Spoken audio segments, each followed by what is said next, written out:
Setiap manusia adalah musafir kehidupan. Rokaat panjang perjalanan menuju Tuhan. Maka Tuhan menyelipkan peta kehidupan kepada manusia.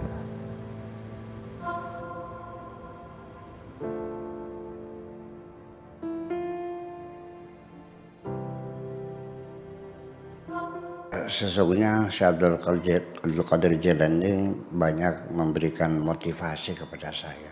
Sekalipun saya tidak pernah ketemu dengan orangnya, tetapi saya banyak membaca pikiran-pikirannya. Dan mengapa Al-Fathur Rabbani saya baca? Padahal Imam Syekh Abdul Qadir Jailani itu sudah sangat populer sekali, hampir seluruh umat Islam di Indonesia sudah pernah mendengar namanya Syekh Abdul Qadir Al-Jailani. Bahkan ada aurad-aurad, ada azkar, ada istighosah yang biasa disebut dengan manakib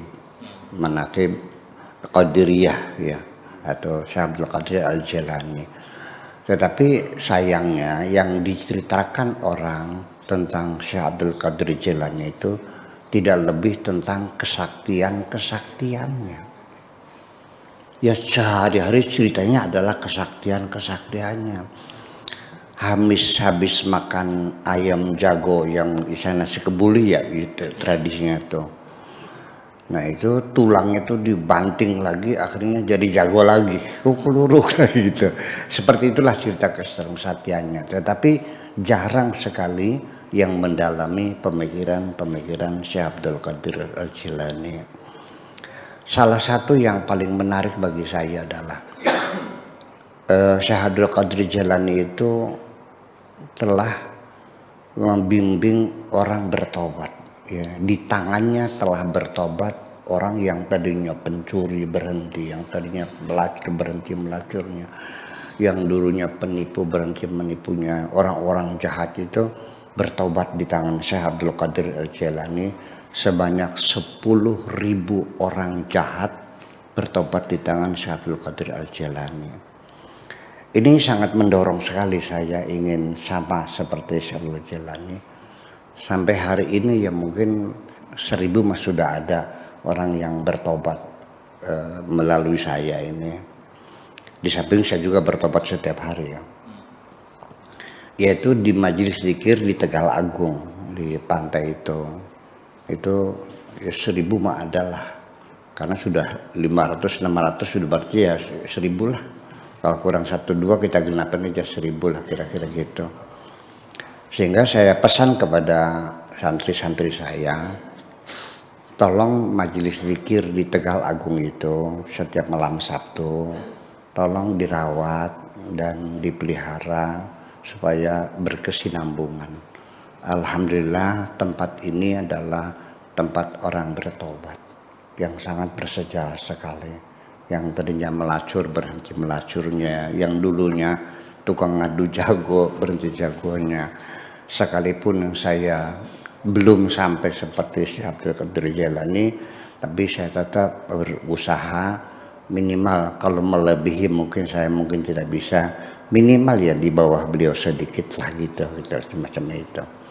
Nah, kemudian yang penting lagi bahwa Syekh Abdul Qadir Jailani itu tidak pernah meminta upah ketika mendidik, membina, membimbing murid-muridnya.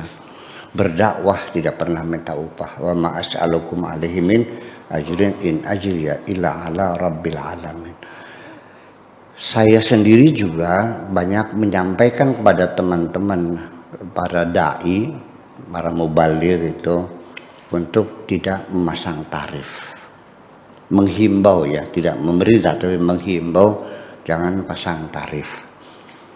Tolong diniati untuk berdakwah ya berdakwah. Kalau mau cari duit di pasar dagangan.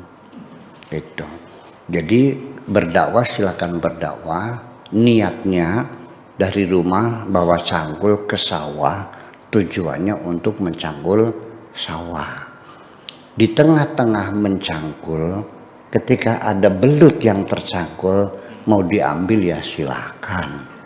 Enggak juga ya silakan. Silakan berdakwah, jangan pasang tarif. Tapi ketika setelah selesai ceramah, lalu ada salaman kreseknya di tangannya, ada uang di amplop, yaitu belut. Silakan boleh diambil. Tapi jangan dibuka di depan orang itu. Kalau kurang jangan minta lagi. Sudah terima apa adanya gitu. Nah itu yang saya maksudkan. Kalau dari rumahnya niatnya cari belut, bawa cangkul niatnya bawa cari belut dengan bawa kembu, bawa cangkul ke sawah niatnya mencangkul, apa yang terjadi? Sawah itu menjadi rusak. Maka umat ini juga menjadi rusak. Kenapa? Yang digali adalah yang ada lubang-lubang yang diduga ada belutnya. Yang dalam semakin dalam, yang tinggi semakin tinggi. Ketika ada orang melamar ceramah, dia orang miskin. Ada lagi orang kaya melamar ceramah orang kaya, yang miskin dibatalin kok. Ya, karena dalam pikirannya paling 500.000. Nah, itu. Kalau yang ini kan 5 juta. Ini alasannya sibuk macam-macam lah gitu. Itu bisa terjadi. Itu. Jadi kalau niatnya cari belut, maka garapan sawahnya semakin rusak. Tapi kalau niatnya mencangkul, malah justru sawahnya digarap dengan bagus dan belutnya kena semua. Nah, ini saya sampaikan kepada mereka, teman-teman saya. Tetapi lalu mereka menyangkal, kalau saya menuruti Buya Syakur, nanti dapur saya tidak mengepul asapnya. Maksudnya apa tidak mengepul itu? Nggak masak ya? Kalau nggak masak nantinya apa? Nggak makan kan? Artinya ketika berdakwah tidak minta upah, nanti nggak bisa makan. Saya bertanya, ketika Anda bekerja sama orang Taiwan, dibayar enggak? Kerja sama Belanda dibayar enggak? Sama pemerintah dibayar enggak? Sama Allah dibayar enggak? Tidak. Karena asapnya tidak mengepul nantinya. Artinya mereka meyakininya bahwa Tuhan tidak akan membayar kerja kita. Jadi yang namanya rijalullah ibadallah adalah pekerja-pekerjanya Allah, bukan BPJS ya. Yang mereka bekerja kepada Allah dan Allah yang akan membayar. Ya. Wa ma min dabatin fil ardi illa 'alallahi rizquha. Allah menjamin rezeki semua makhluknya itu.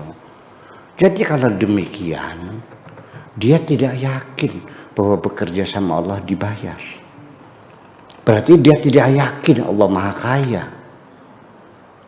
Kalau Anda belum yakin betul kepada Tuhanmu, tolong jangan ngajak-ngajak orang lain. Terima kasih.